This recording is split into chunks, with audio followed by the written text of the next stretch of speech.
Welcome back. Let's talk about a sexy topic today, quality assurance.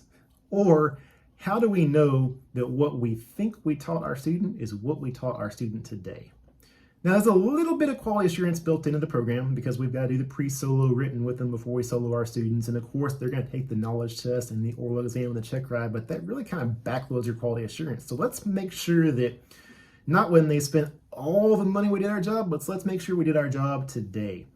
I'm going to give you a couple of really simple things. They may insult your intelligence, and if they do, I'm glad because you're probably already doing them, but if you're not, I think you'll find some value. Before we do either of these things, though, we need to make sure that we know what are the objectives from today's lesson. So whether I'm doing a ground lesson or a flight lesson, I want to make sure I've got a list of at least 3 primary takeaways in writing somewhere that I want to make sure that if the student took nothing else from today, they're at least taking these. I like 3 because people tend to like lists of 3. You can do whatever you want to. But here's how I get at these takeaways. Number 1, for ground lessons especially, I really like written homework. Not busy work, but homework. I tend to ask lots of scenario questions. Remember, scenario-based training doesn't have to be limited to the airplane. You can do it on the ground too. So I'll send the student home with a scenario that involves the information, specifically the takeaways from today's lesson, and ask them to solve a problem with it. Bonus points if you integrate information from previous lessons as well, because now what are we building? What's the highest of the 4 levels of learning? You got it right. Correlation. You got it right, right? So homework, not busy work, but useful homework to make them apply this knowledge and live with it.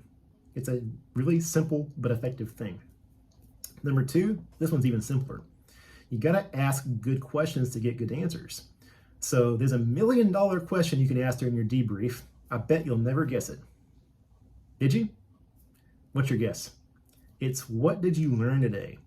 Every debrief from a flight, I'll ask the student that. What did you learn today? And the thing is, they'll tell you.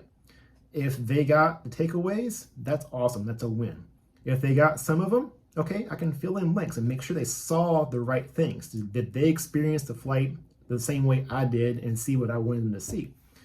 If they missed the takeaways but got some incidental stuff, great, validate that, but let's make sure we fill in those blanks. And if they were out totally in left field picking daisies, now we know that we've got some things to go back and fix, and maybe we're not quite as ready for that next lesson as we thought we were. Now, if we don't do stuff like this, we have a tendency to rush through curriculum, to check boxes, to do things like rushing the basics like straight and level flight, which we should never do, because we assume that if the student was present when we taught it, they actually learned it. But it turns out us showing it and us saying it and us doing it in the presence of the student doesn't actually mean learning occurred. So 2 simple things, scenario-based homework and ask the $1 million question. What did you learn today? They'll tell you. Really small, simple things that you can do that will have a big impact on your students and on your teaching. We'll see y'all next week. Fly smart.